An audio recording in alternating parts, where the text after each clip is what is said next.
Gravando. Palavra com Adriane Neves, por favor. Boa tarde. Como a professora Leda falou, eu sou Adriane Neves. Eu tenho um prazer enorme, né, de estar participando dessa roda promovida pelo NUGED, que tem a professora Leda como responsável. Eu queria aproveitar e parabenizar a professora Leda por conduzir uma pauta tão significativa e tão cara para nós, né, que milita há tantos anos, né, em relação à pauta lésbica. A proposta desse encontro, além de enfatizar o Dia Internacional da Visibilidade Lésbica, é trazer a reflexão, e eu acho que é uma oportunidade da gente estar dentro do núcleo e dentro da universidade, trazendo as demandas e especificidades dessa população, né, porque se trata de uma instituição que dialoga, né, e tem vários cursos da saúde, e a gente sabe da necessidade que existe desse diálogo na formação dos profissionais, né? E eu com enorme prazer, e já de antemão agradecendo, né, eu tenho a alegria de trazer essas 3 mulheres fortes e que têm uma inserção e grande contribuição, né, no que diz respeito à visibilidade das pautas lésbicas, né? Eu vou apresentar cada uma delas, do jeito que elas me trouxeram e que gostam de ser apresentada, né? Ione Lindgren, carioca, cidadã do mundo, 65 anos, bisavó da Miki, consultora e ativista militante na luta pela segurança LGBT, analista comportamental, fotógrafa, jornalista e aposentada. Ela luta pela equidade dos direitos, principalmente das mulheres lésbicas, há 43 anos. Olha quanta potência. Coordenadora da Política Nacional, né? Coordenação Nacional da Associação Brasileira de Lésbicas e conselheira do Conselho Nacional Popular LGBTQIA+. Cristina Marques é psicóloga, especialista em gênero e sexualidade, mestre em psicologia social, com uma tese que dialoga a política de saúde da mulher LGBT em relação a lésbicas, conselheira estadual dos direitos da população LGBTQIA+, e componente da equipe técnica de saúde da população LGBTQIA+, da Secretaria Estadual de Saúde do Rio de Janeiro. Márcia Nobua, duque caxiense de coração, apaixonada pela Baixada Fluminense como eu, sapatão, 55 anos, preta, mística, assessora parlamentar e da Comissão de Defesa dos Direitos da Mulher, coordenadora nacional da área lésbica da Aliança Nacional LGBTI+, membro da União Brasileira de Mulheres, UBM, de União de Negros e Negras por Igualdade, UNEGRO, e do Grupo de Mulheres do Brasil e das Justiceiros. Cada uma de vocês terá uma fala de 20 minutos, né? Posteriormente a gente vai abrir para o debate, se estender um pouquinho sem problemas, né? Eu já gostaria de agradecer em nome do NUGED pela participação e a disponibilidade de vocês que prontamente estiveram atendendo aí o meu chamado. Tá? Então, convidar a todos que estão na sala e que vão assistir posteriormente, pensar nesse momento, né? Um movimento que vem sendo construído e que leva a um movimento maior que culmina na construção de uma política que vem pensar a diversidade no cuidado à saúde. Né? Então, pensando nesse movimento maior, eu não poderia trazer uma pessoa melhor do que a Ione, né, com a sua admirável militância, e ela sabe que eu tenho uma admiração enorme, grande por ela, pelas visibilidades das pautas lésbicas, né? Então, Ione, a palavra é com você e, mais uma vez, eu te agradeço. E boa tarde, gratidão pelo convite.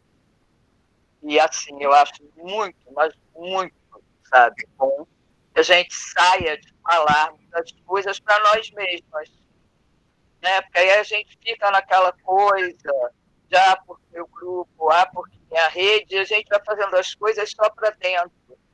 E isso não é a nossa proposta. Quando a gente parte para a luta e que a gente tem a visibilidade da proposta, porque aí sim a nossa saúde vai ser, né, reconhecida e vai ser respeitada, na verdade, é que eu acho importante que a gente realmente dê visibilidade a isso. E falo para você, foi uma coisa que eu aprendi a mais, foi mais uma coisa que acrescentar, que o Brasil não trata do Dia Internacional da Visibilidade Lésbica esse dia existe. E que a gente está, assim, há um tempão comendo mosca, né? Porque é menos visibilidade para nós. Se a gente não faz nada, nenhum evento, não toca no assunto, é uma data que se perde, né, para nós. E, assim, enquanto conselho, a gente está construindo, quer dizer, fazendo toda uma proposta que a gente já havia feito no Brasil sem homofobia, mas também foi bom, porque eu gosto de ver as coisas boas, né?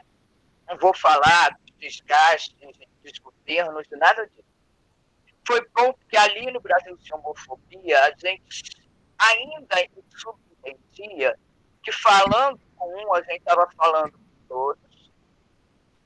E a gente também esqueceu que qualquer coisa que a gente precise, a gente tem que exigir que vire lei. Enquanto não virar lei, é só coisa do momento daquele governo. Então, as propostas das lésbicas, principalmente em relação à saúde do Brasil sem homofobia, nós perdemos todos os espaços.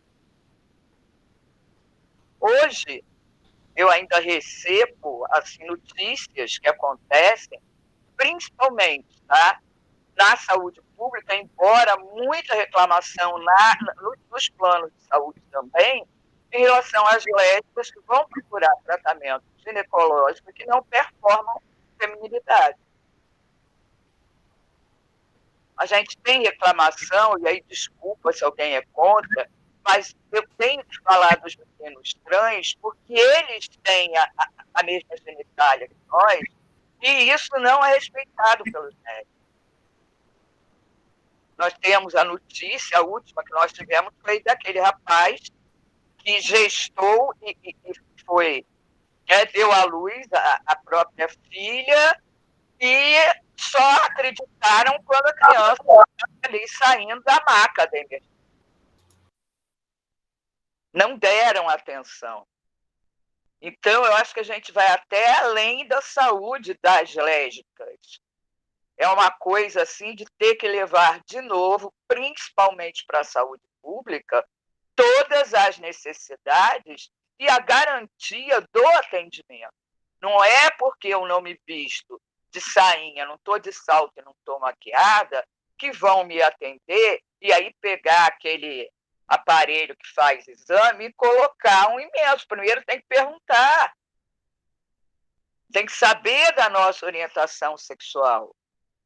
Se tem problemas, vai fazer isso porque não gosta, é contra a minha orientação sexual, sinto muito. Mas, como profissional de saúde, tem que nos atender e atender bem, porque é por isso que nós temos um número muito pequeno das lésbicas que hoje a gente chama, né, chama entre si de caminhoneira, de posse, isso e aquilo, exatamente para desgastar o estigma que colocaram na gente e que evitam ir para a ginecologia, para fazer exame anual, coisas que nós temos certeza que são necessárias.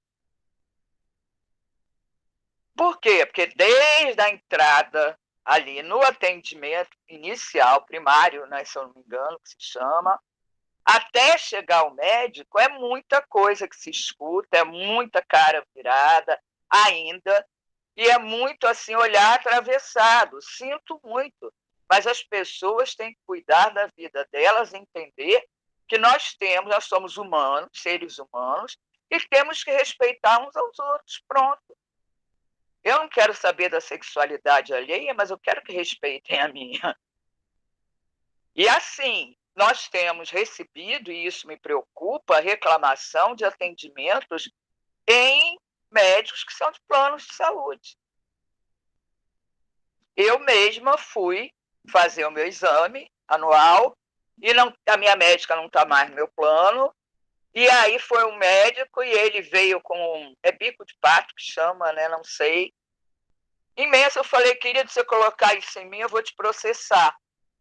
Você pode usar o menor, que você não vai ter problema. Até porque eu já não tenho mais nada aqui, eu já retirei o ovário, o útero, tudo, meu querido. Então, eu não estou vendo o motivo para você vir com um bico de pato desse tamanho. Aí ele ficou todo, desculpa, pau, mas se fosse na saúde pública, ele ia querer fazer gracinha. Como a gente tem escutado, eu tenho levado isso para as palestras que a gente tem feito, mesmo que online a gente não parou, e isso me preocupa, porque, veja bem, a pessoa que está lá dentro, já mora longe, vai fazer o exame porque a gente insiste, porque a gente pede, a pessoa quer cuidar da saúde, não é tratada a contento, não é bem recebida, ela não vai voltar ao hospital. E aí, sabe, aí vou sair da parte ginecológica. A gente não é só nossa genitália, a gente tem um corpo inteiro. E aí a gente tem que ver como é que a saúde da mulher lésbica é deixada em segundo plano quando os profissionais percebem que se trata de uma lésbica, que não se sente bem com determinados profissionais, com determinadas gracinhas, em mudar de roupa na frente das pessoas. Isso tem que ser respeitado. Então, eu acho que a nossa luta ainda é muito grande. A nossa luta é muito grande. E a gente tem que ver isso. A gente tem que ver, por exemplo, hoje, nós estávamos combinando, e aí eu invadi o terreno de vocês, né, porque eu sou Grande Rio, porque a Paula trabalha na Grande Rio já há 3 carnavais, e aí eu já estou com a camisa de Grande Rio, vou sair, vou para o estúdio e já, olha... Aí eu falei, estava falando com a Arquivo, com a Camila, que, aliás, a Camila é da Pimpolhos, da gente fazer um trabalho exatamente desse nível, de pegar as criancinhas da Pimpolhos e ir pegar quem trabalha para as escolas, para que essas pessoas também levem para a saúde pública isso. Que elas não só levem os problemas delas, mas o conhecimento, o reconhecimento da nossa existência e de diferença de atendimento que nós necessitamos. Por exemplo, uma mulher bissexual, ela precisa, sim, da pílula anticoncepcional. Por que não? Né? Por que ela não precisa? Eu estou falando isso assim do basiquinho, que é no posto de saúde. Por que a mulher não pode pegar a camisinha? Por que tem que ser o homem? Tem coisas assim que acontecem. Isso foi fato no posto de saúde aqui de Botafogo, na UPA de Botafogo. Né? E assim, a gente vê as pessoas passarem por dificuldade. Então, quando a gente fala da mulher lésbica, a gente tem que lembrar que existem mulheres trans lésbicas. E que aí a saúde delas tem que ser muito mais trabalhada, porque tem gente que nem atende quando vê que é uma mulher trans, mas que ainda tem a genitália masculina. Olha, é uma coisa que me dói muito. E assim, quando eu agora estou fazendo as palestras, eu estou já na parte da gerontologia, da geriatria, eu acho muito legal, porque não sabiam como lidar ainda conosco. Né? Eu assumo a idade e meto a cara. Agora tem gente que não assume a idade, aí fica mais difícil deles convidarem. Eu acho muito legal eu estar na luta, estar com 65, vou entrar nos 66 esse ano, e quero que essa luta continue sempre. E muito. Porque quantas vezes, Dri, a gente conversou a respeito dessa saúde e que não se conseguiu tirar do papel as nossas propostas. Por exemplo, sábado, a gente tem a primeira conferência popular da cidade que queremos. Ela vai ser pelo Insta, pelas redes da Casa NEM. Eu estou convidando todo mundo a participar, que é essencial. Eu vou ficar lá o tempo todo, tá? E de 14 horas, às 14 horas, nós vamos ter exatamente a discussão sobre envelhecimento das mulheres lésbicas. Como é que é isso para a gente?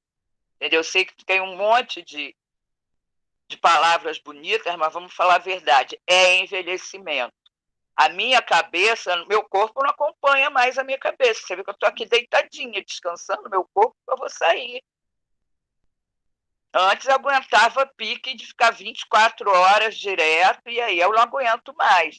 E daí vou parar por causa disso? Então é isso que a gente tem que questionar também as nossas mulheres que já estão, as companheiras que estão querendo dar tempo, parar. Não é o momento da gente parar. A gente tem uma luta pela frente, porque nós somos a primeira geração de lésbicas a chegar a essa idade e nos assumimos. Então, nós temos a obrigação de brigar por essa faixa. E aí você vai convidar, e aí vem. Então, eu coloco na frente, sim, de todas as minhas participações, onde eu estou participando, para poder participar enquanto mulher lésbica idosa, vamos falar a verdade, porque o meu corpo é idoso, e a gente tem que parar de ficar com essa coisa de politicagem quando se trata de coisas essenciais para nós, e que não são discutidas quase sempre na academia.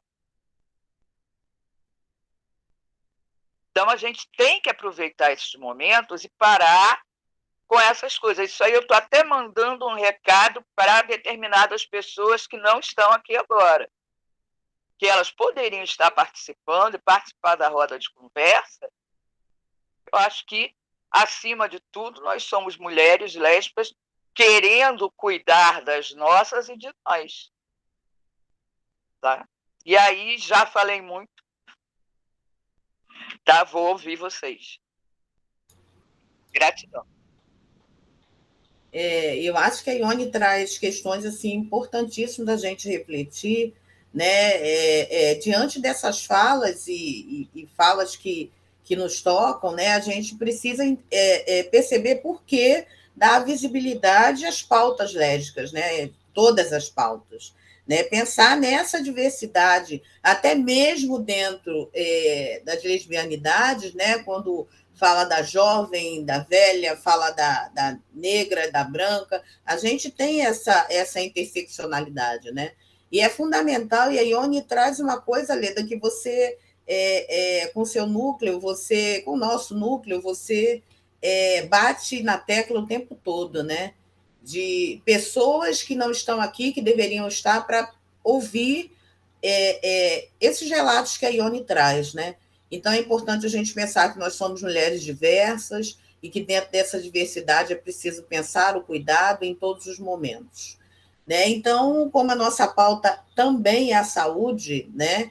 Nesse momento, eu quero chamar a Cristina Marques, né? Que ela tem uma experiência grande como responsável por essa pauta no Comitê Estadual, né? E esse olhar aí para a diversidade na saúde de lésbicas, né? Cristina, é com você. Oi, Adriane. É uma honra estar aqui com vocês. Gostei muito do convite, uma felicidade estar falando com vocês e falando sobre essas questões tão caras para o movimento organizado lésbico e para a população lésbica, bissexual e mulheres em geral, na verdade. Quero saudar todas as outras componentes, algumas ou a maioria, na verdade, é a primeira vez que eu as encontro, mas Ione realmente é um ícone no movimento e é realmente uma pessoa para a gente ter sempre, falando sempre, porque ela é uma história do movimento vivo e que bom que está super ainda em movimento. Eu quero deixar acrescentar assim no meu currículo, que você já explanou, duas coisas que faltaram. E eu acho que além não, antes de tudo isso que você disse, que eu estou ou sou, antes de tudo isso, eu quero falar do meu lugar de fala, que é também de uma pessoa lésbica, porém, hoje em dia, muito bem entendida e compreendida como não binária. Então, isso também são coisas que identidade de gênero e orientação sexual são coisas que causam ainda muita confusão. E isso, vocês podem imaginar, se causam confusão dentro dos nossos grupos, que a gente já discute essas questões há tanto tempo, vocês podem imaginar o quanto isso causa confusão na cabeça da população em geral, mas também, especialmente, da área que me cabe, os profissionais de saúde. E quanto a esse campo da saúde, é o que eu venho me debruçando, me dedicando, desde pelo menos meados de 2017, quando eu voltei, porque sou servidora da saúde, voltei para a saúde e fiquei pelo menos uns 3 anos trabalhando no setor de saúde da mulher. Nesse momento, era um momento que eu também estava iniciando o meu mestrado. E não por acaso, eu escolhi como tema fazer um estudo sobre um estudo bibliográfico dos artigos que falavam sobre esse tema, um recorte temporal determinado, e os documentos orientadores das políticas para as mulheres. Qual não foi a minha surpresa, não foi exatamente uma surpresa, perceber que, de 2004 para cá, embora a saúde da mulher seja um campo de trabalho e estudo muito antigo e que tenha se organizado muito precocemente dentro da saúde pública, lá no início do século passado, só em 2004 é que a gente consegue perceber, ver num documento orientador de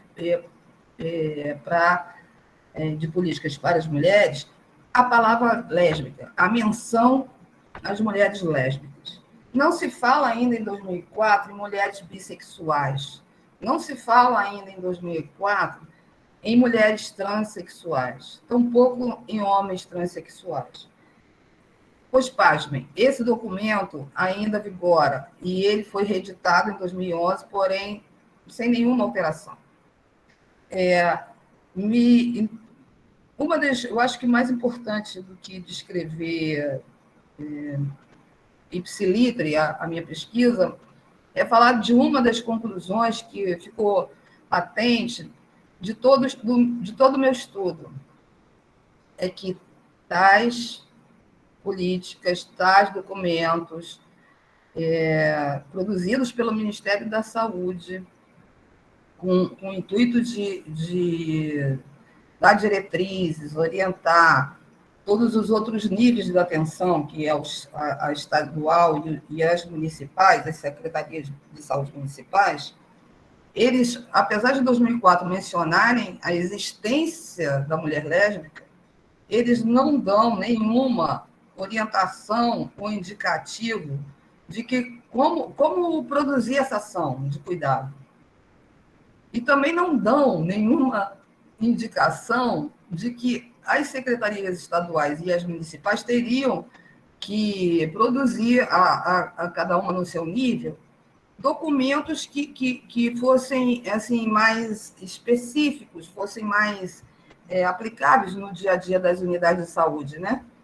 E isso ficou muito claro para mim, como também ficou muito claro que o pensamento da saúde pública sempre foi, infelizmente ainda é, a gente está tentando desconstruir, mas ainda é um olhar cis heteronormativo sobre o corpo de quem tem os ditos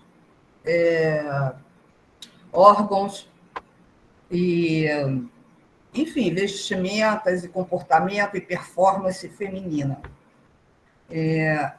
De maneira que isso tem um impacto no atendimento. E essa lógica, essa lógica foi construída na sociedade e foi transportada desde muito tempo até para os estudiosos da saúde, de que você olha para uma mulher, a mulher já tem na cabeça do profissional uma vida sexual específica e um destino biológico específico. Qual seria? essa mulher, ela só se relaciona com homens amorosamente, sexualmente, e ela tem um destino biológico específico que seria a maternidade. Então, isso já está digamos assim, no subconsciente, já está tão entranhado na sociedade, e os profissionais da saúde são parte da sociedade, que eles, assim, quando iniciam um atendimento a uma mulher, eles já direcionam para esse pensamento, para essa lógica, que a gente chama de heteronormatividade. De maneira que, além de ter essa tendência de achar que toda mulher é heterossexual, toda mulher, pelo menos a mulher que performa assim, uma feminilidade, ele também acha que as mulheres mais masculinas, uma performance mais masculina, a elas não cabe cuidados como, por exemplo, um Papa Nicolau, um preventivo, enfim, até a questão da reprodução, se essa pessoa está interessada ou não a reproduzir, porque, enfim, o SUS, apesar de todas as limitações que ainda temos, é um sistema, um dos melhores do mundo de saúde. E ele é muito complexo, porque ele é muito grande e ele é muito bom. Na verdade, ele é muito bom, mas ele precisa ser frequentemente organizado, frequentemente atualizado. E isso, eu diria que o Estado do Rio de Janeiro, ele está muito, assim, deixando a desejar, especialmente na questão da saúde da mulher e da saúde da população LGBT, de uma forma geral. Durante o tempo que eu tive na parte do setor de saúde da mulher, a gente fez esse debate, a Ione até participou de um evento que nós fizemos lá na central, na administração central. Foi o primeiro evento, Ivone, que a secretaria promoveu para falar desse assunto, né? E a gente falou também de reprodução assistida, e uma realidade que no Rio de Janeiro ainda não existe, porém o SUS já faz, mas em poucos estados. Atualmente eu não estou atualizada, mas até 2018 tinha vários espalhados pelo Brasil, mas certamente o Rio de Janeiro ainda não atende essa, que é uma demanda muito verdadeira, muito autêntica da população LGBT, tendo em vista que até os estudos já mostram que as mulheres lésbicas, elas acabam partindo para inseminação caseira, e essa inseminação caseira acaba colocando elas em risco algumas vezes, do tipo, não só em risco de saúde, porque não vai ter uma avaliação do parceiro ou do sêmen que vai ser usado, mas como também em fragilidade jurídica, quando do nascimento dessa criança, sobre a maternidade e algum pleito eventual de paternidade, os combinados que não são respeitados no fim das contas. Então, isso eu penso que é um ponto assim, muito delicado e importante, muito caro para a população lésbica, a questão da reprodução assistida. Eu, como servidora da saúde, como profissional de saúde e como participante, apoio técnico de um setor que se chama saúde da população LGBT, hoje eu estou assim, mais ocupada de cuidar da população LGBT como um todo. Mas é claro que a questão lésbica me é muito cara.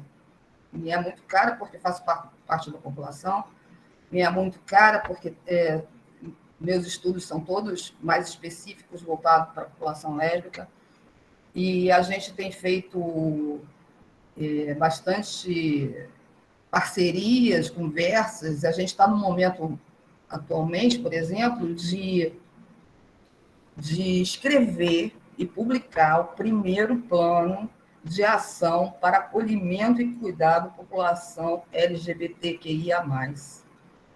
Isso tem que estar publicado até final de 2023. Isso a gente vai publicizar como se deve, porque não adianta escrever orientações e leis e etc., se a gente não publicizar.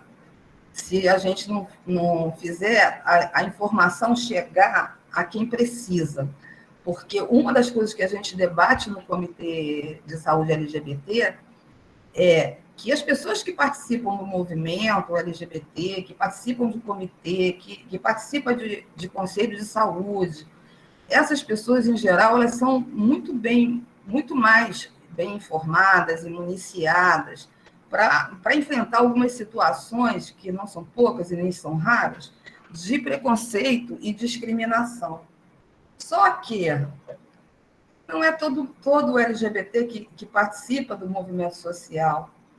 Eu nem sei qual seria o percentual da população LGBT que participa de movimento social, que participa de espaço de comitê, de participação social, política social, porque, no fim das contas, a gente não tem nem informação de qual é o tamanho da nossa população, porque o IBGE ainda não incluiu essa pergunta muito claramente, e também a saúde é falha no quesito informação, porque apesar de já ter lá na ficha de cadastro do usuário, da usuária, o campo para dizer sobre a sua orientação sexual e o campo para dizer sobre a sua identidade de gênero, isso ainda não está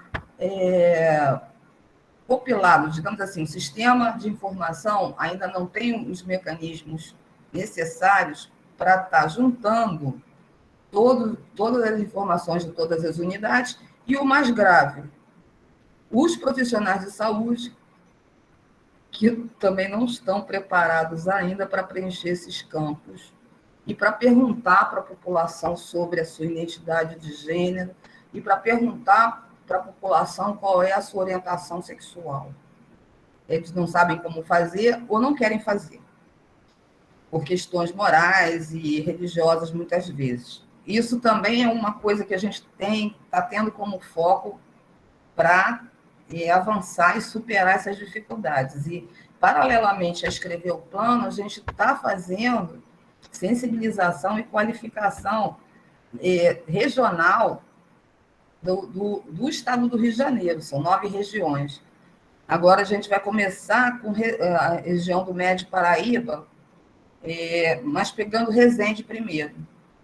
E, inclusive, a Adriana vai participar, já está convidadíssima para participar dessa sensibilização e qualificação, porque a gente precisa entender que essas pessoas elas estão dentro de um caldo cultural que elas não podem fugir. E mesmo dentro das equipes tendo pessoas LGBT, muitas vezes elas são invisibilizadas ou invisíveis, elas mesmas se silenciam, por uma questão de defesa, proteção.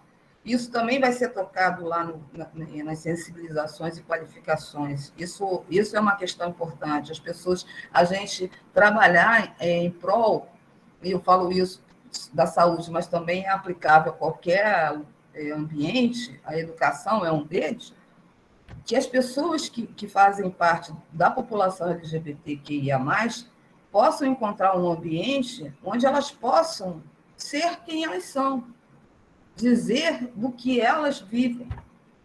Porque as outras pessoas que não fazem parte dessa população específica, elas sempre tiveram essa possibilidade de comentar sobre seus relacionamentos amorosos, de comentar, apresentar as pessoas dentro dos seus ambientes de trabalho, enfim, das festas de fim de ano de trabalho.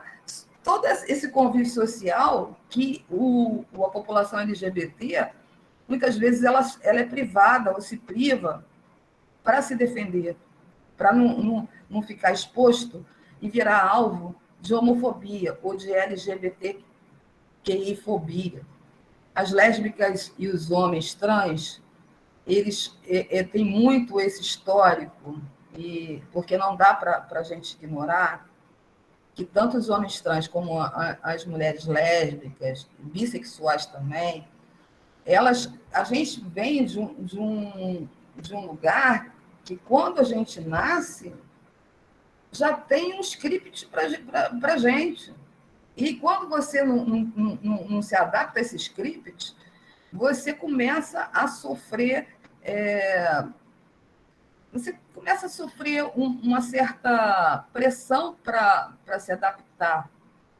E tentam te socializar dentro desse script, para que você cumpra o script. Então, isso também é histórico, que quem nasce com vulva acaba sendo socializado para não se expor, para ficar hierarquicamente submisso a alguma situação ou a alguém. Enfim, uma das coisas que alguém falou, acho que foi Ione que incluiu as mulheres trans. As mulheres trans precisam também estar incluídas na saúde da mulher. Eu diria que a saúde da mulher é um setor assim, super importante para a população LGBT como um todo, porque, enfim, tem a identidade de gênero e também tem mulheres trans com neovaginas. Homens trans precisam de atenção ginecológica e etc. Alguns querem manter a possibilidade de reprodução. Enfim, então, não dá para fazer essas caixinhas, duas caixinhas, né, que tentam fazer. Ou você é homem ou você é mulher, e acabou. Não tem. E quando te encaixam em uma dessas caixinhas, nossa, isso não é pouco, isso vem com um repertório de, digamos assim, de coisas a serem cumpridas, tarefas e objetivos a serem cumpridos. Acho que a luta é bastante grande, a gente precisa estar conversando e falando para fora da nossa bolha.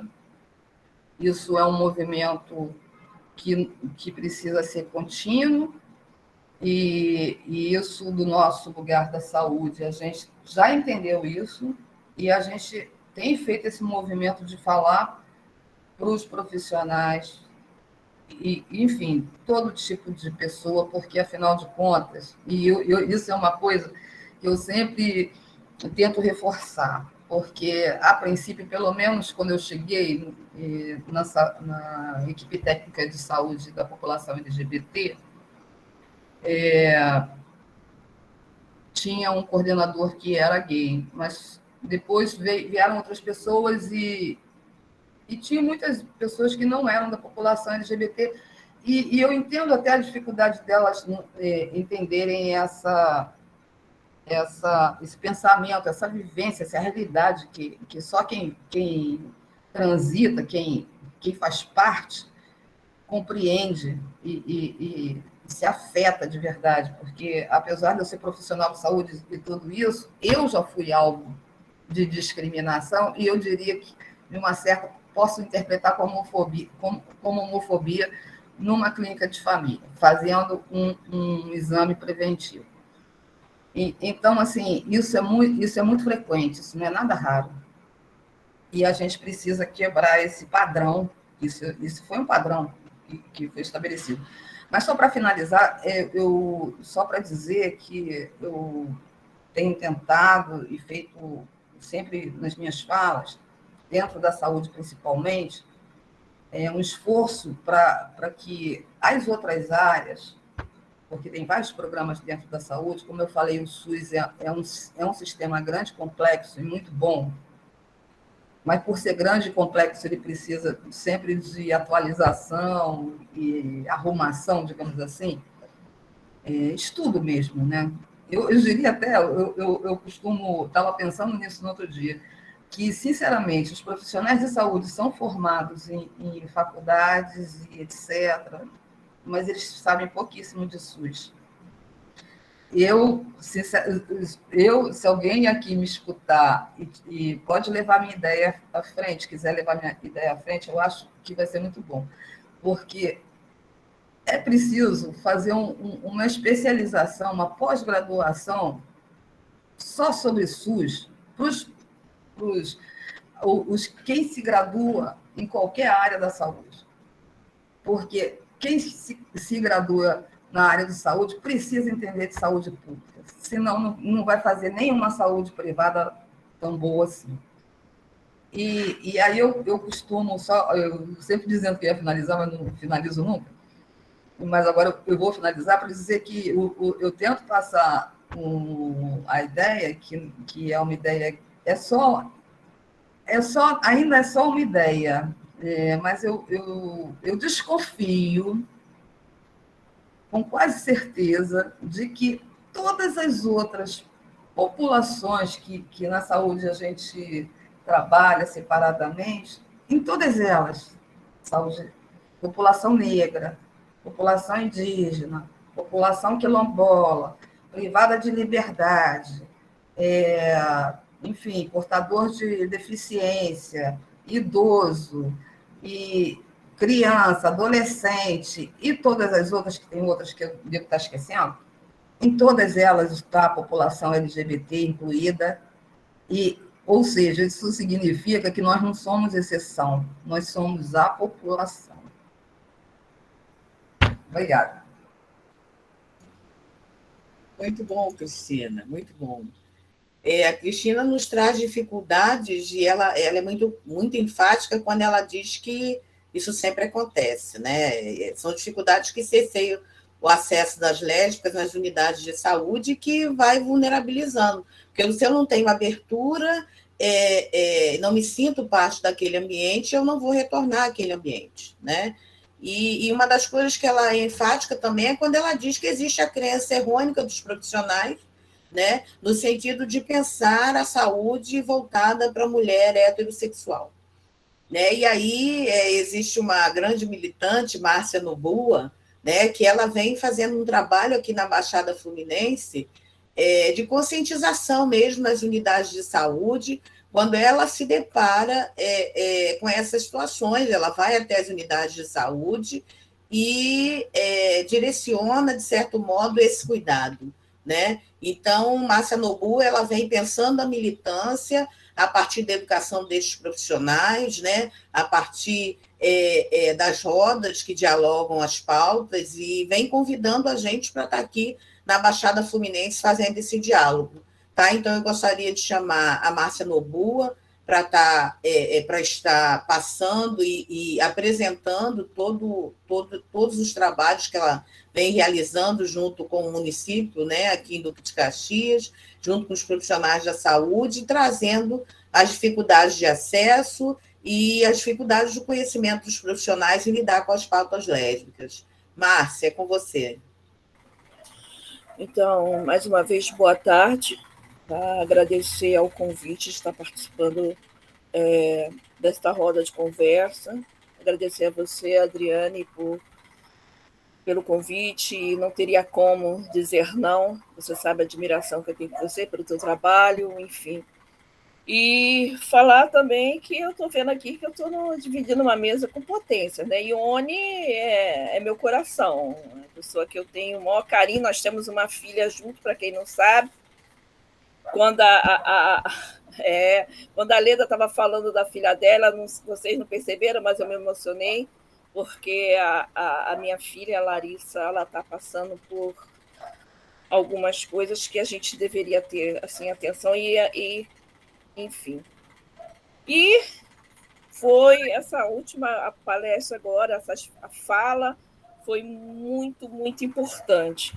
E vem, né, ao meu encontro. Então, eu quero me apresentar, eu sou Márcia Noboa, vou fazer a minha autodescrição, sou uma mulher negra não retinta, estou usando um óculos da cor preta, um fone de ouvido azul, tenho meus cabelos crespos, curtos, estou usando uma camiseta preta, ao fundo tem uma parede com mesclado de cores brancas, roxas e lilás.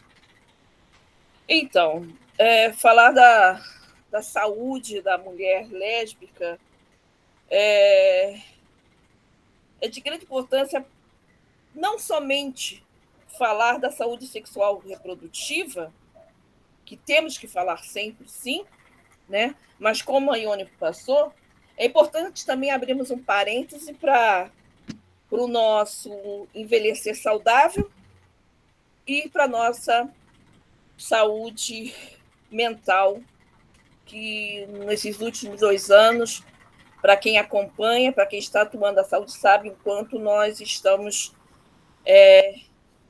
nos adoecendo, né? Com essa pandemia aí. E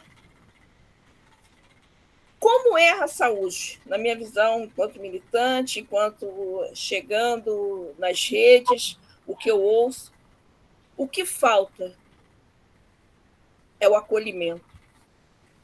Quando nós chegamos numa rede de atendimento, numa unidade de saúde, se nós colocarmos os pés e já sentirmos um olhar diferente, com certeza nós não vamos continuar.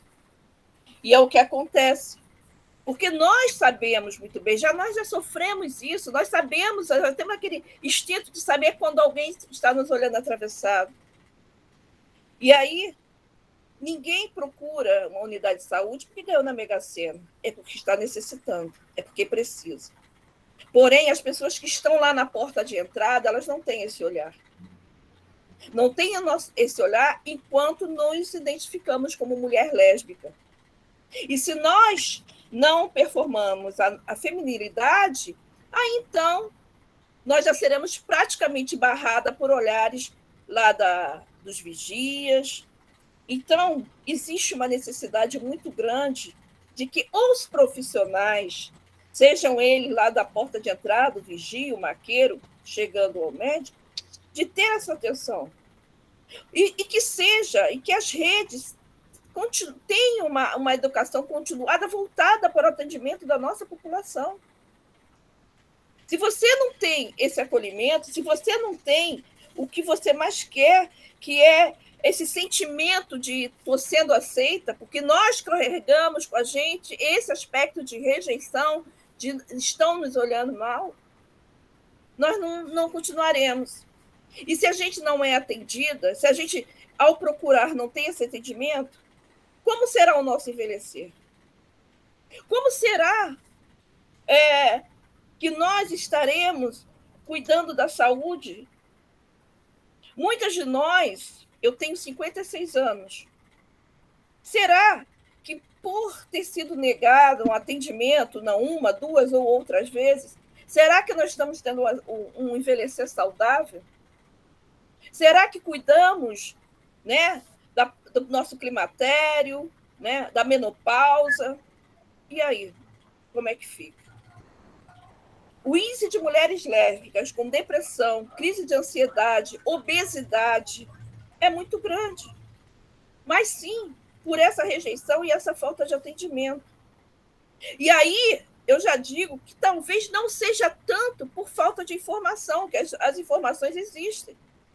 Capacitações existem. Mas também existe o querer vir de dentro. Falta empatia, falta vontade de fazer diferente de alguns profissionais. Não digo como um todo, mas de alguns profissionais.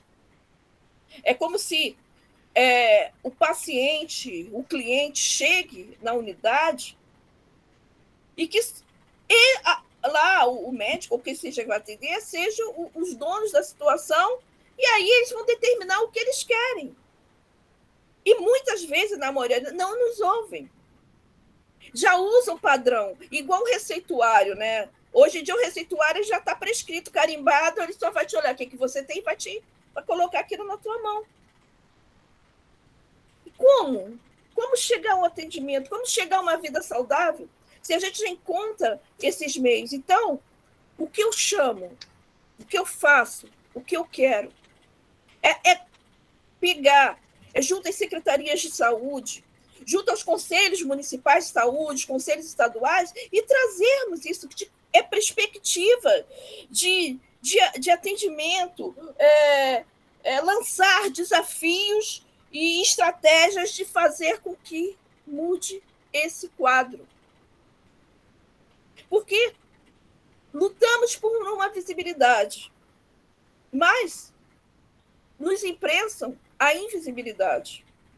E, assim, todas as pessoas têm direito aos serviços públicos de saúde, mas ele tem que ser um serviço que nos respeite, né? Tem que ser um serviço que nos ouçam, e isso não acontece. E aí me chamam, me trazem, Márcia, eu fui simplesmente, eu não estava com a dor de cabeça, mas vieram com alguns questionamentos, sabe por quê? Porque eu não sou feminina, porque eu uso um blusão xadrez, eu uso calça jeans, eu estou de tênis. Qual é o problema? Será que uma dor de uma mulher que chega, de uma cis hétero, chega lá, é diferente do que uma... E se desse quadro de rejeição for uma mulher negra, é pior. Mulheres negras pagam pela cor, pagam pela sua raça, e se ela for uma mulher preta, lésbica, ela vai, sim, ser discriminada. Tiro isso por muitas mulheres negras que são lésbicas, que engravidam e que sofrem na hora do parto. Uma, por serem lésbicas, e duas, por ainda existir aquele conceito de que mulheres negras resistem à dor. Então, assim, são pequenas coisas para o olhar que está à nossa frente, mas são coisas grandiosas para nós que estamos sofrendo isso dia a dia. Existe a necessidade, sim, de chegarmos aos municípios, de equipes qualificadas que tragam um diálogo, de saber o porquê. Por que você não me atende assim? Por que você, dentro da sua área de trabalho, do seu setor de trabalho, qual é a dificuldade que tem de entender?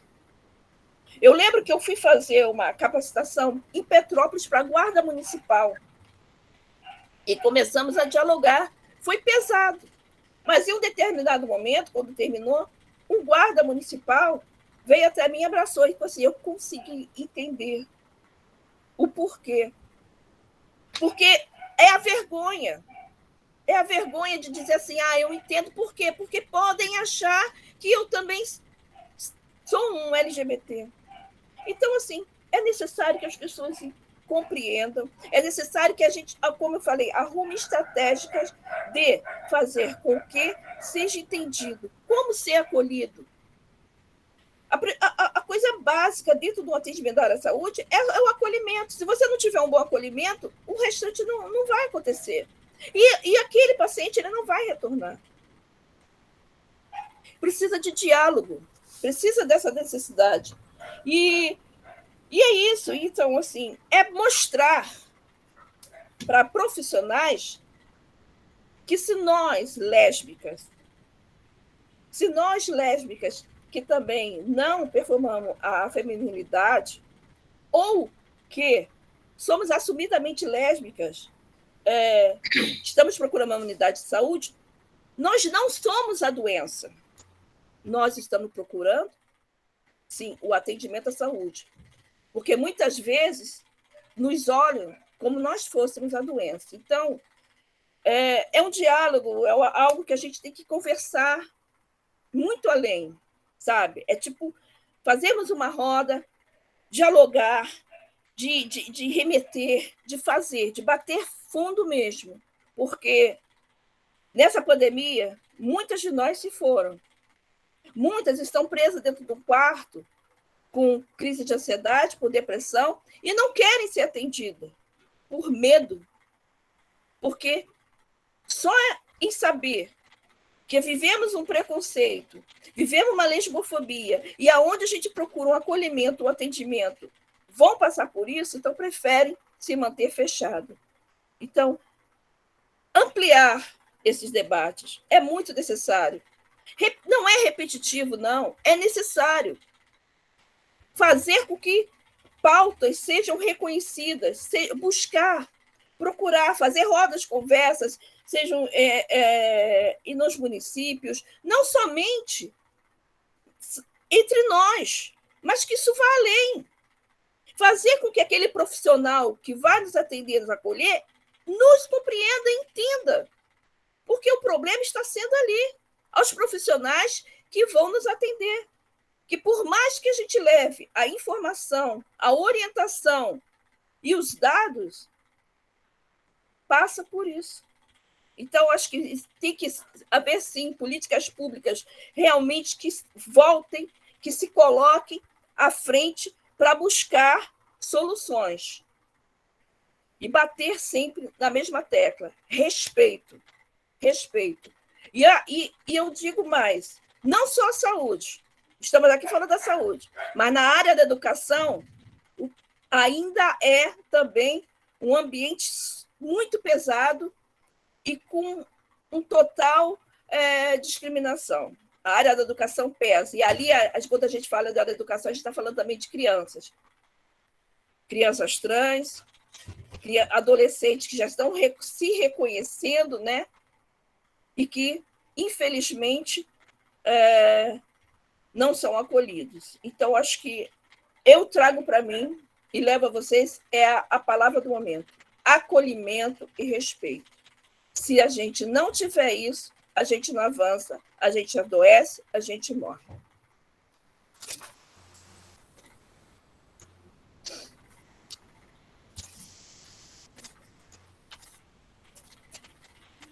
Eu quero agradecer a Márcia, né, pelas suas palavras.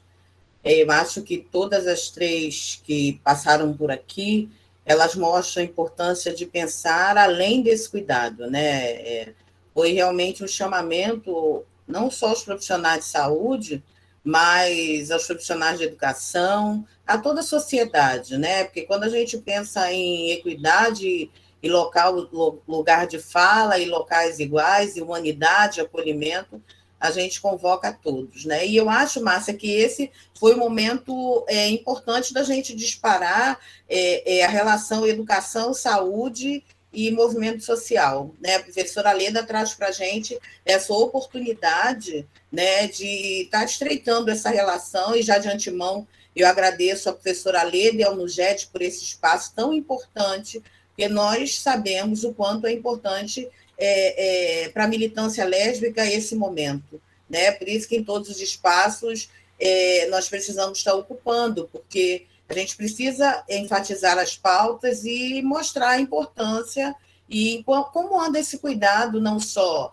dentro das unidades de saúde e no ensino desses futuros profissionais. Tá? Eu quero agradecer a vocês, muito, mas muito mesmo, dizer o quanto foi importante vê-las, né? E abrir nesse momento para perguntas, contribuições, né? E para o agradecimento também às minhas queridas amigas. Eu queria também colocar, Leda, que a Ione ela já tinha colocado a questão dela fazer o estúdio, né? Então, em relação às questões da Ione, como a gente dialoga muito, né? Eu posso estar aí respondendo e contribuindo em relação a essas falas, tá? Eu gostaria, assim, de abrir agora as perguntas, né? E, no final, fazer uma contribuição. Bom, Adriane, eu estou aqui desde o início acompanhando o chat. E no chat eu não vi nenhuma pergunta. Temos aqui ouvintes. Eu queria abrir aqui a fala, primeiro para os ouvintes,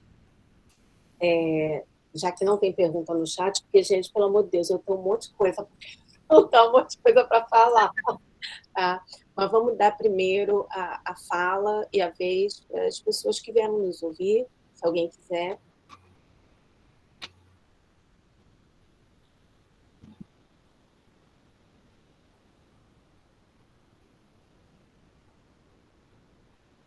Acho que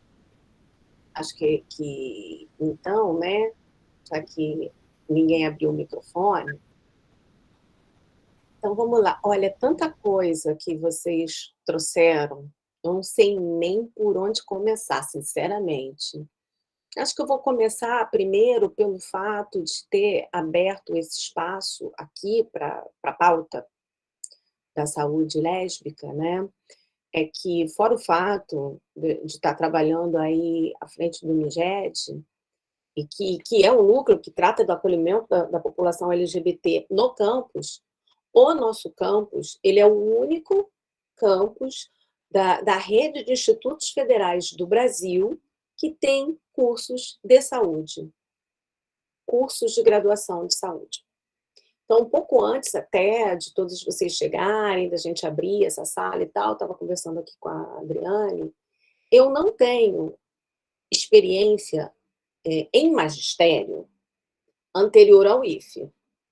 Então, eu não posso ter essa lupa. Mas ela falou um pouco, né? Creio que tomando como base aí as suas experiências na docência, em outros espaços, né? Que realmente eu acho que foi a Maria Cristina que falou que o profissional da saúde ele não tem formação para o SUS. Né? Acho que é uma das coisas assim que eu percebo, mas assim com o olhar de fora, porque o meu olhar ele está todo impregnado com o que é a formação que a gente trabalha no IFE de Realengo. O povo até reclama que tem muito SUS. Não é, Adriane? Tu já ouviu isso? Né? E aí... É surpresa escutar isso. Exato, não. A gente tem um componente pesado de SUS, saúde coletiva. A gente está sempre assim, perpassando no máximo das disciplinas possíveis que a gente consegue falar sobre isso. Mas, aí voltando ao mote do que é o fio condutor dessa mesa, dessa roda de conversa, pouco se fala sobre saúde LGBT. Mesmo que na convivência a gente... Uma coisa é você conviver assim, cruza com uma pessoa na sala dos professores, cruza com outra no corredor, e aí todo mundo parece mega inclusivo, né? O discurso é mega inclusivo, mas quando a gente começou com o NUGED, antes de tomar qualquer atitude em relação à sensibilização, enfim, nós fizemos levantamentos de percepção. E as pessoas não são tão inclusivas quanto parecem. Pouco se aborda a saúde LGBT no currículo oficial. O que se tem são optativas, são espaços como esse, que mesmo que seja assim um trabalho de formiguinha, a gente vai levando, porque nem que seja devagar e sempre, a gente vai chegar lá, né? E aí eu queria pegar um gancho do que Maria Cristina falou, né? Corrija-me se eu estiver enganada.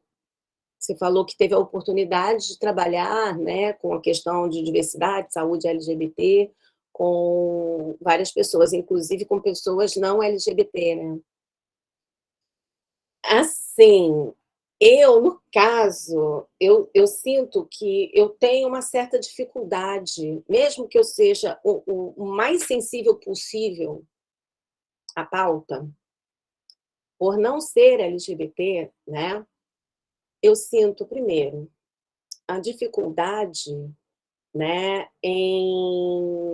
na empatia, que a Márcia falou, né? Eu tento ao máximo compreender a sua dor, mas eu não sinto a sua dor. E por isso eu tento ser o mais sensível possível à sua dor, porque eu sei que ela é concreta e existe. Não é porque eu não passo por isso que isso não existe, né? E isso também me atrapalha um pouco no sentido de como, reforçando até um pouco do que a Adriane falou, como que a gente vai estourar esta bolha?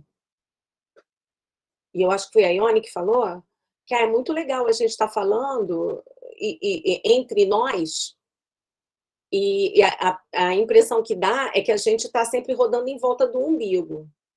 E essa é uma dificuldade muito grande que eu tenho, e é por isso que eu quis trazer essa pauta, para trazer a visibilidade, né? Porque pouco se ouve falar da questão das lesbiandades.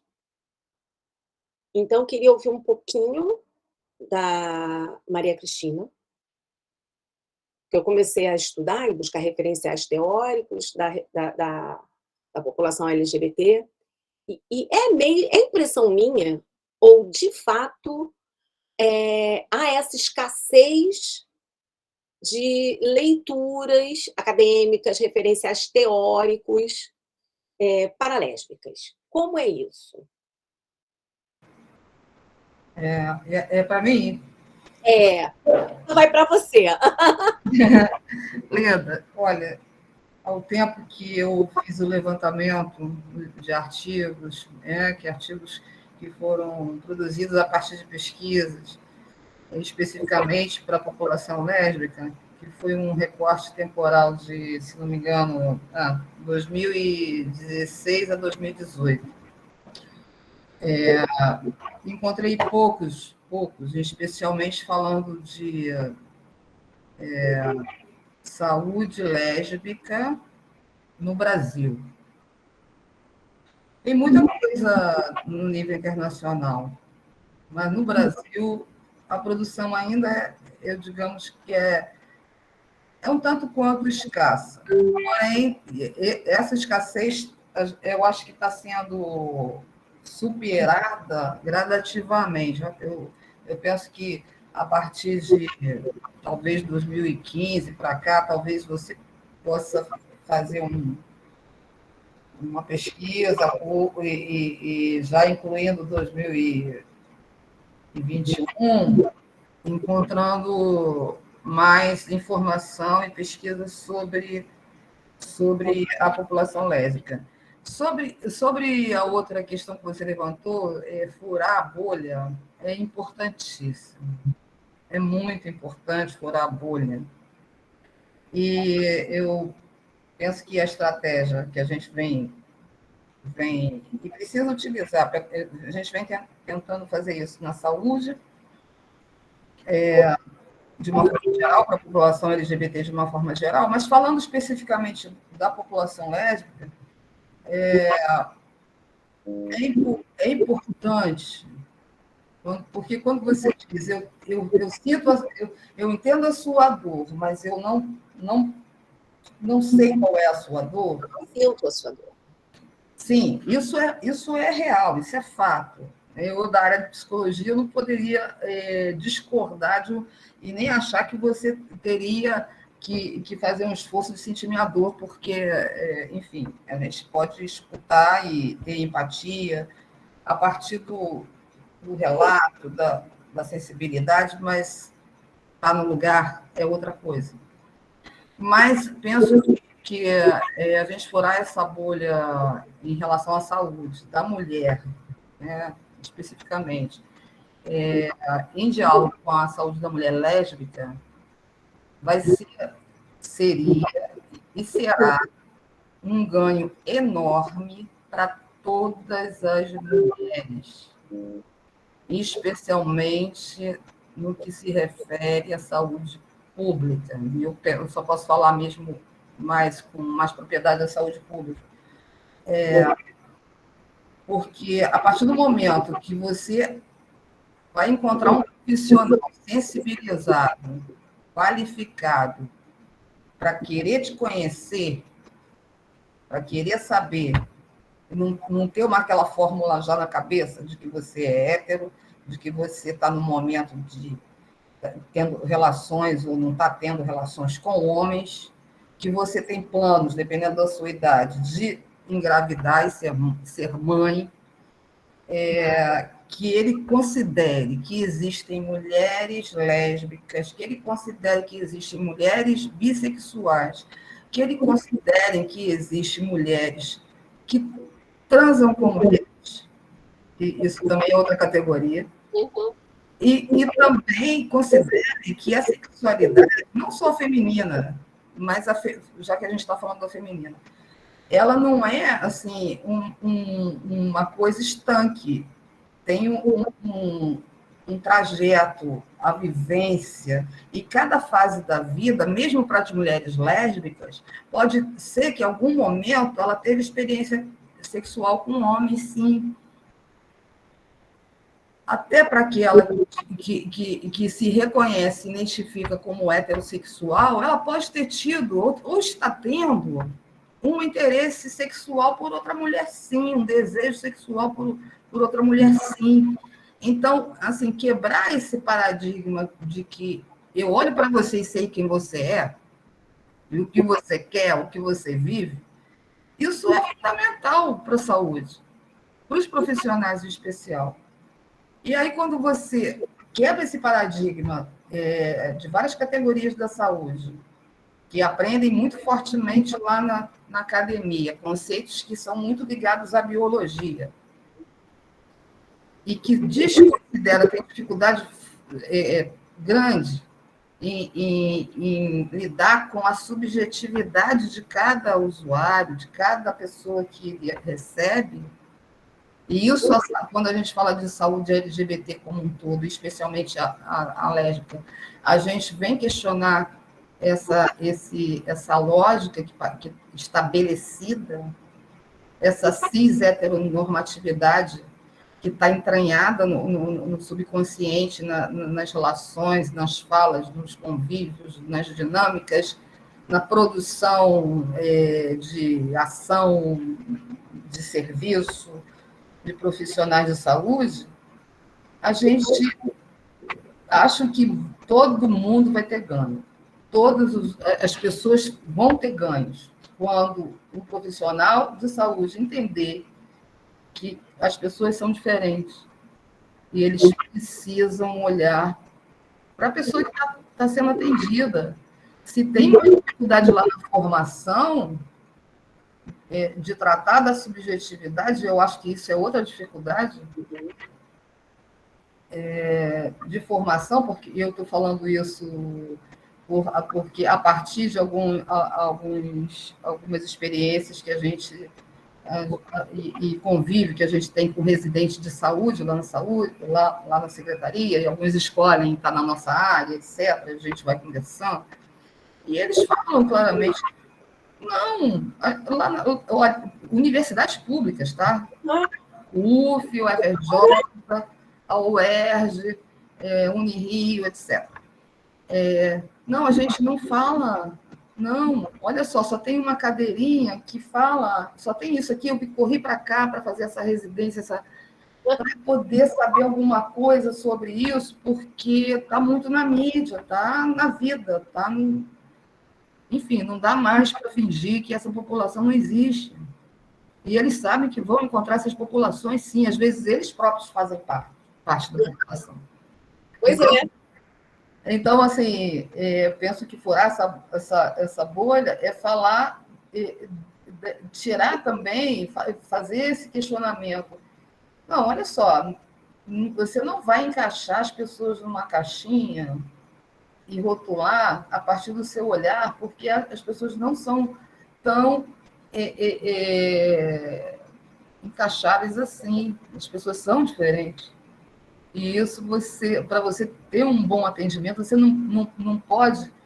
eu tenho um texto até que eu escrevi, que eu termino dizendo que um atendimento se supõe que a pessoa que você está atendendo, chega uma mulher e eu suponho que ela é hétero, e que ela, etc., em um momento ou outro vai querer ser mãe, isso acaba se tornando um suposto atendimento. Supor um atendimento, supor quem está na tua frente, acaba tornando o atendimento um suposto atendimento. E eu espero ter contribuído de alguma maneira, respondido de alguma forma, não sei. Sim. Obrigada. Eu queria também fazer uma pergunta que eu tinha até que anotado para Ione, né? Mas ela precisou sair. Então, assim, então acho que a Adriane talvez possa, né, falar sobre. Antes de fazer a pergunta, vou buscar um pouco das palavras da Ione, que eu achei assim bem legal ouvir, assim, pelos anos de experiência, né, de vida, de vivência, de tudo mais, né? Porque desde muito nova, embora eu não tenha me dedicado a estudar dentro da saúde a questão do envelhecimento, eu sempre me perguntei, desde muito nova, assim, o porquê das coisas, aliás, o pior do que eu perguntar o porquê das coisas é o porquê não, né? Porque, assim, quando a gente é pequenininho, vai crescendo perguntando por quê.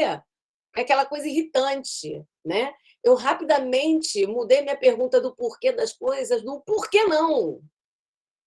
Por que que a mulher não pode isso, né? Por que que, né? Por que que por que que é negado a sexualidade a uma pessoa que já tem cabelo branco, né? Porque a pessoa, ela tá viva lá, né? E indo muito mais além do que é a invisibilidade lésbica, né? Já se pressupõe que uma mulher de uma determinada idade para frente sequer tem vida sexual de qualquer natureza que seja, né? E aí, no outro dia, né, quando eu estava assim, conversando, falando assim, um pouco da minha história de vida e tal, né, como que foi a história da questão de entrar para o movimento LGBT e tudo mais, né? Eu venho de uma família que, assim, a gente não tem grilos com isso. Tanto que semana passada, meu pai, ele já está num processo assim de começando a já, né? Mas então ele começou a ficar ligado e buscar coisas de envelhecimento na internet. Aí ele achou um canal que chama Tô Passado. Você já ouviu falar, Adriane? Não ouvi falar, mas vou procurar. Eu vou mandar para ele, acho que eu estou até com ele aqui, eu vou botar o link para vocês. Aí o meu pai, olha só o que eu achei, minha filha, você que trabalha com essas coisas, né? Ai, minha netinha, não sei o quê. Achei aqui. Então, o Tô Passado, ele é um canal do YouTube de um cara que fala de envelhecimento gay.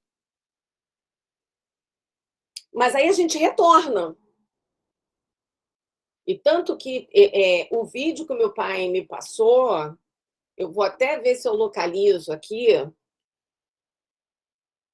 para também botar o link aí para vocês, né? É esse aqui, o vídeo que ele me passou. É uma entrevista do cara que é desse canal, tá? Que ele fala sobre o canal, e ele mesmo fala, mas o meu lugar de fala é do homem gay, que envelhece, porque conforme a gente vai envelhecendo, a gente se invisibiliza. Não posso falar da lésbica que envelhece, né? Então, assim, jogo aqui a sementinha, vai que a lésbica de hoje será uma lésbica idosa amanhã, né? Porque agora essa, como é que eu vou dizer?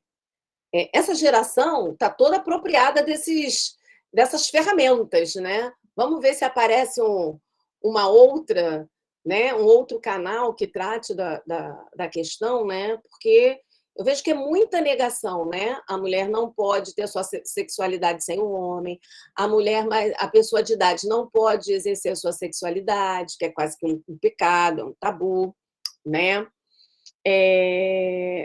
E aí eu queria saber, Adriane, como é que você vê essa questão do envelhecimento e sexualidade?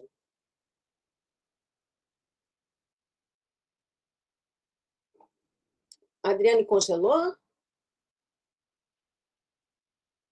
Acho que ela está voltando. Adriane, fecha a tua câmera rapidinho, que eu acho que você talvez consiga. Eu acho que ela caiu, né? Bom, Se ela não caiu, vai cair. se não caiu, vai cair. Acho que ela entrou agora. Já voltou. Voltou, tá com o microfone fechado. Congelo, mas tem meu plano B. Vou pelo celular mesmo. Tá.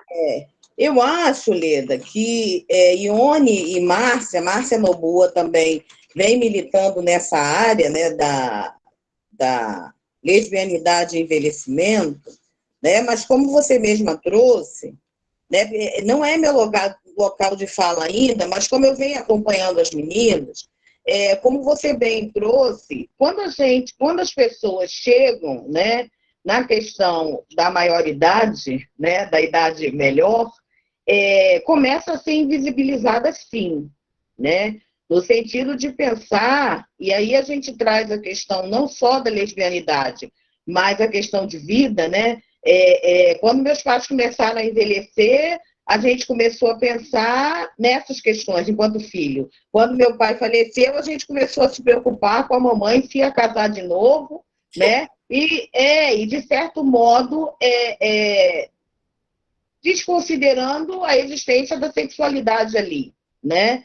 Então, a gente observa muito, não só em termos de pensar a lésbica, né, na sua melhor idade, mas também pensar como ela fica dentro das questões lésbicas e do movimento lésbico nas questões de sexualidade. Tá? Márcia Noboa e Ione, elas têm dialogado muito sobre essa invisibilidade, né? A gente já participou de uma roda juntas, né? No sentido mesmo de pensar essa sexualidade, pensar a mulher lésbica dentro desse movimento lésbico, né? Quando ela envelhece. E realmente há um apagamento, né? Realmente pensar nesse apagamento, dentro de uma pauta que luta por visibilidade, muitas das vezes é alvo de grande tensão, né? A gente precisa estar enfatizando isso, não só nas questões de envelhecimento, mas todas as questões que interseccionam a pauta lésbica, né? Mas, enfaticamente, existe essa invisibilidade, precisa também ser desmistificada, igual às questões lésbicas, né? A gente conversa muito sobre isso, né, Marcinha? No sentido de pensar dentro. O movimento lésbico é um movimento bem amplo, né, Leda? E não é só pensar saúde lésbica, não, é interseccionar mesmo dentro dessa realidade. Eu não gosto muito de falar isso, porque às vezes eu sou criticado um pouco, mas a gente precisa pensar nisso, né? No que é gordo, no que é preto, no que é velho, no que é pobre. Essas, né, em relação à classe, essas são também as mazelas dentro do próprio movimento lésbico, né? É o que está fora do padrão, né? Oi? É o que está fora do padrão, né?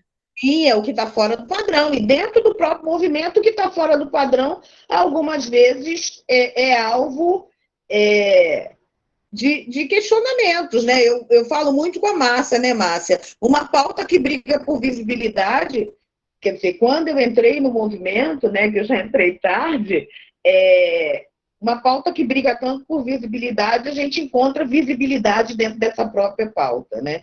Então, são questões que a gente tem se debruçado, Márcia e Ione com mais profundidade, né? Márcia apoiando bastante a Ione, trouxe Ione, Neuza das Dores, né? Nessa roda, é uma outra grande potência, são pessoas que iniciaram o movimento lésbico e que eu referencio, né? E fico o tempo todo aprendendo com elas, porque é isso, dentro do próprio movimento ter essa invisibilidade, tá? E às vezes assim, e outras questões, né, Leda? Ninguém quer mais olhar para quem é velho. Essa questão dentro do movimento, não quer olhar mais para quem é velho, né? E as velhas se amparam, né? Eu estou brincando, mas eu fico entristecida de ver, dentro de uma pauta tão rica e importante, essas questões de invisibilidade, né? E também aproveitando a oportunidade de dizer como dialogar a saúde coletiva sem pensar na política da população negra, população LGBT, indígena, carcerária, quilombola e outras políticas transversais, né? Então, nós não estamos em afinco com a saúde coletiva ou em afinco com a saúde da população brasileira. Tá? Então, eu acho assim, que a Ione coloca aí a disponibilidade de discutir mais vezes, né, Leda? Eu acho que a pauta lésbica tem que ser no Dia Internacional, no Dia Nacional da Visibilidade, mas o ano todo, né? Porque eu acho que, eu falei para você, Leda, água mole, pedra dura, tanto bate até que fura, né? E a gente realmente tem que ser incansável de pensar, né? E falar sobre isso. A nossa responsabilidade, Leda, enquanto educadoras de profissionais de saúde, né, está convocando, é uma convocatória dos nossos colegas de estar trazendo, fazendo esse atravessamento, né, dessa pauta dentro do cuidado, né? Os nossos futuros profissionais, eles estarão recebendo essa população, recebendo a todos, e a igualdade é para todos, né? Não é só para um grupo. Quando eu trato com igualdade somente um grupo, eu não estou atingindo essa política linda que a Cristina trouxe, né? Eu não estou conseguindo atingir um princípio importantíssimo do SUS, que é a integralidade do cuidado, né? Então, de nada vai adiantar se eu não conseguir passar um pouquinho dessa pauta para os nossos alunos, né?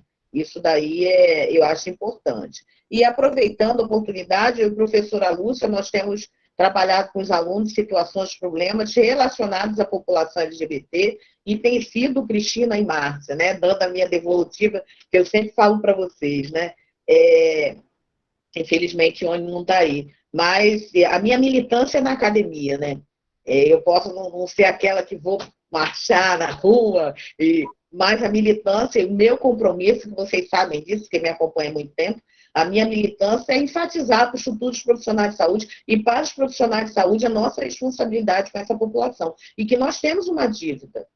E é uma dívida, porque nos ensinam muito e nós precisamos aprender. E o meu estudo, Leda, só foi possível com a minha inserção no movimento social. Tá? Elas me proporcionaram aprendizado, conhecimento. Então, se hoje eu levo, né, e enalteço as bancas e vou em todos os locais, como sexta-feira vou estar fazendo a minha exposição em São Paulo, eu vou estar dizendo da minha dívida com o movimento social.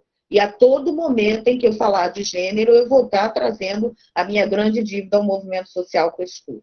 Tá? E a oportunidade de agradecer essas duas grandes amigas por essa oportunidade. A professora Leda é uma mulher de força, é uma mulher de coragem, né? É uma educadora de muita coragem e trazer essa pauta para uma roda tão importante.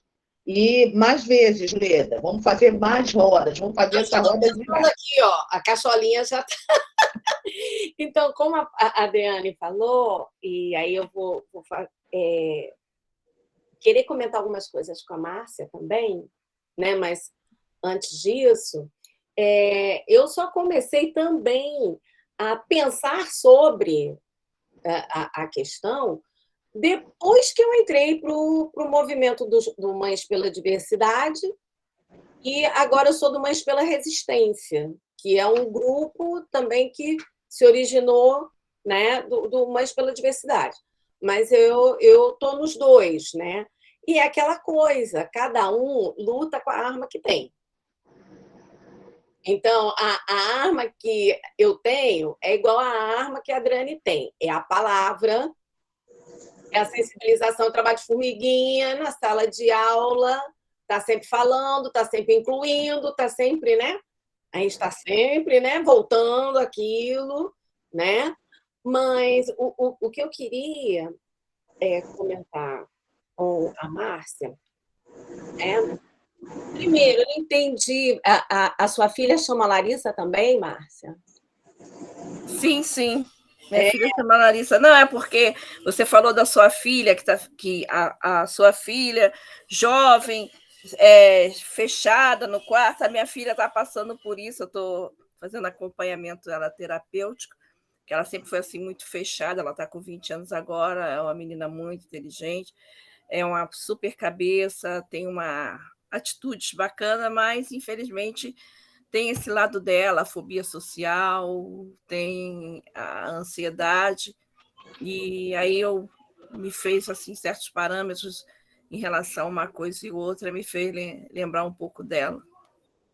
Mas eu acho assim que, independente até dessa questão individual, né, a gente está vivendo um período assim realmente muito, muito difícil, emocionalmente, mentalmente falando, né? E que acaba repercutindo na saúde mental das pessoas, né? Porque a própria questão individual da pessoa e um coletivo desse mundo louco, opressor, desesperado, desesperançado que a gente está vivendo. E aí, em relação a isso, que eu queria ouvir um pouco de você, Márcia, que quando algumas coisas que você falou e que me tocaram aí fundo, né? Porque certas coisas, para quem não vivencia aquilo, é como se não existisse, né? Estou falando assim, como que passa para a gente? Eu não vivo tal situação, não enxergo, então aquilo para mim não existe. Mas aí você estava falando aí, em algum momento, sobre a questão do sofrimento da mulher lésbica negra. E vamos acrescentar aí também a questão do periférica, né? Eu morei no Jardim Leal durante um tempo, e a minha filha mais nova nasceu no Jardim Leal.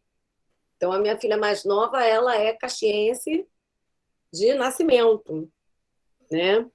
E Jardim Leal é, assim, quase que periferia de Duque de Caxias, nem centro né?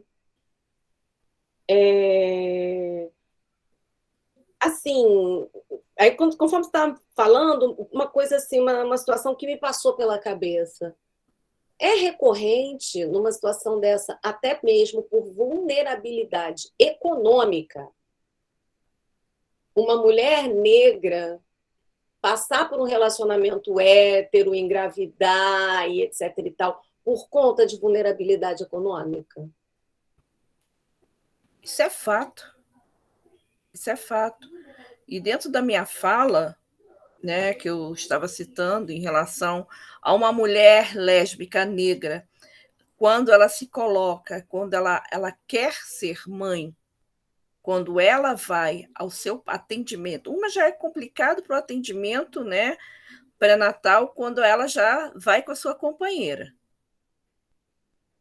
E quando chega o momento do parto, aonde existe o direito do acompanhamento do parto, e ela chega com uma companheira, e ela é negra, já vem, inclusive, casos de barrar, de achar que não teria como, é lei, existe isso. Agora, em outros casos, existe um fato de dizer que as mulheres negras ela resistem à dor, isso é histórico, isso aí é. E aí deixam essa mulher sofrendo por horas para poder ter o seu bebê. E se essa mulher, eu digo por mim, eu quando fui ter meu filho, na época eu estava com 21 anos, eu sofri, eu tive violência obstétrica. Um trabalho de parto que começou praticamente em um sábado, eu fui ter meu filho domingo, 12:05, e isso me passando de maca por maca, com sangramento, com hemorragia, de dor. Não falei, não gritei, porque minha mãe disse assim para mim: olha, não fala nada, porque você vai sofrer mais. Por quê? Gritar é pior, né? Gritar é pior. E teve um médico, o obstetra, 2 obstetras parados nos pés da minha cama. Eu estava com recomendação da sonografia de repente, ter um parto cesariano, apesar de eu ser do parto normal, de querer um parto normal, mas tinha uma recomendação, caso houvesse, enfim. Ele olhou para mim e falou assim: vaca e cachorro tem filho e não precisa de médico. Eu ia responder: mas a sua mãe precisou de veterinário, mas aí veio a mais da minha mãe, eu calei. E isso, eu já tinha passado por uma segunda cama, porque a primeira estava toda ensanguentada. E fui para a terceira, e já não aguentando mais, vieram uma enfermeira e mais o outro obstetra, me passaram para me pular em cima da minha barriga, não tinha mais líquido, não tinha passagem. Tive meu filho, parto normal. Mas por quê? Por ser uma mulher negra, lésbica e resistente à dor. Porque aí eles te colocam na imagem de que você não quer ser macho, então seja macho. Isso tudo são coisas que passamos, que muitas, como eu, passo. Que esse é o discurso, né, que usam, né? É. Exatamente isso. Então, assim, vai além. Você falou aí sobre como uma mulher, ao envelhecer, né, sobre o seu relacionamento, né, o sexo. Eu fiz uma live uma vez com, não sei se vocês conhecem, o Ponte do Idoso. Não sei se vocês já ouviram falar. Já. Então, é em Botafogo, né? Oi? É em Botafogo, eu acho. Sim, então eles sempre me procuram quando quer. Então, o assunto era o sexo, né?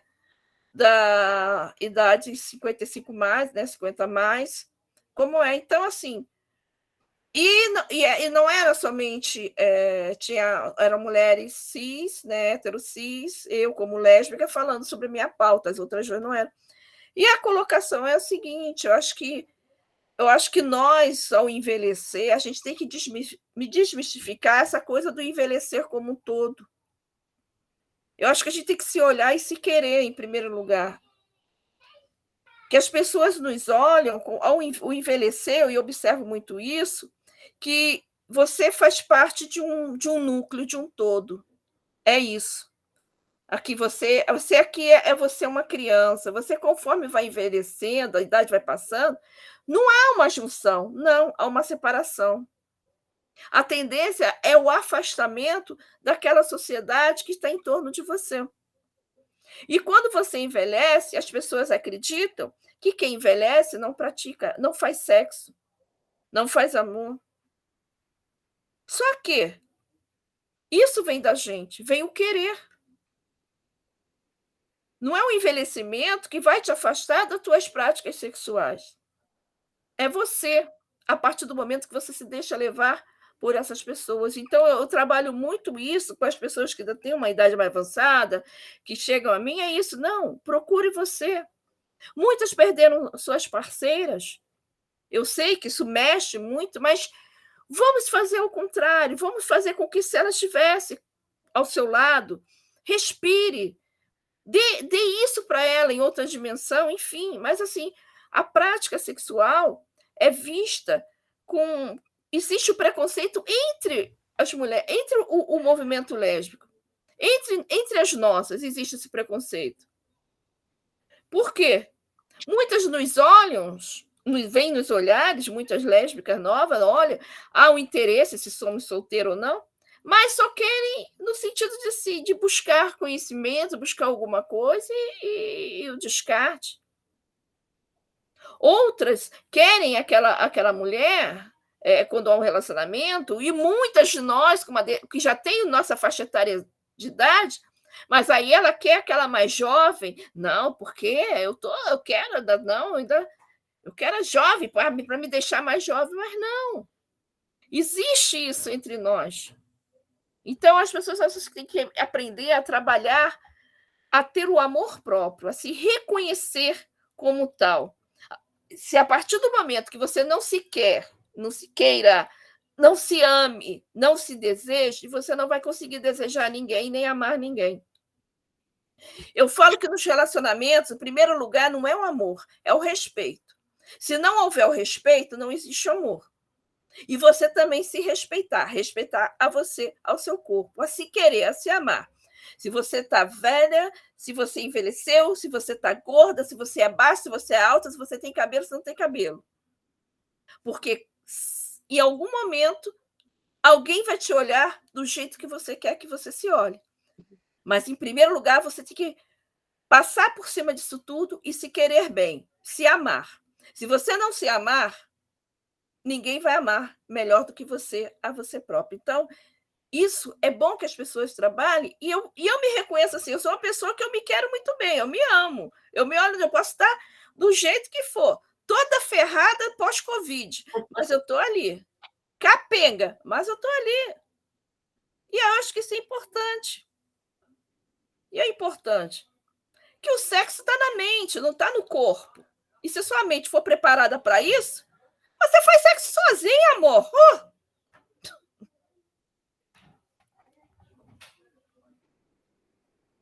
Tá certo. Obrigada, tá? Adriane? Tá com o microfone fechado. Ai, essa mania não perco, hein? Amiga. Então, Leda, eu acho que a gente contempla, né, a nossa roda. Nós estamos muito felizes de receber essas potências, essas amigas queridas que contribuem todos os dias com essa pauta, que lutam todos os dias, levantam e acordam, dormem pensando nessa pauta. E não preciso nem dizer, né, Cristina e Márcia, o quanto vocês são importantes para mim, né? E, Leda, enquanto eu admiro você por estar levando essa pauta e ousadamente militando na academia em relação à saúde lésbica e população LGBT em geral. Tá? Eu quero agradecer, dizer que a tarde foi maravilhosa, mesmo cansadona, eu estou aqui, ó, ligadona, feliz por a gente estar discutindo essa pauta. Obrigada, hein? Tá bom, obrigada. Vou interromper a gravação. Eu só queria dizer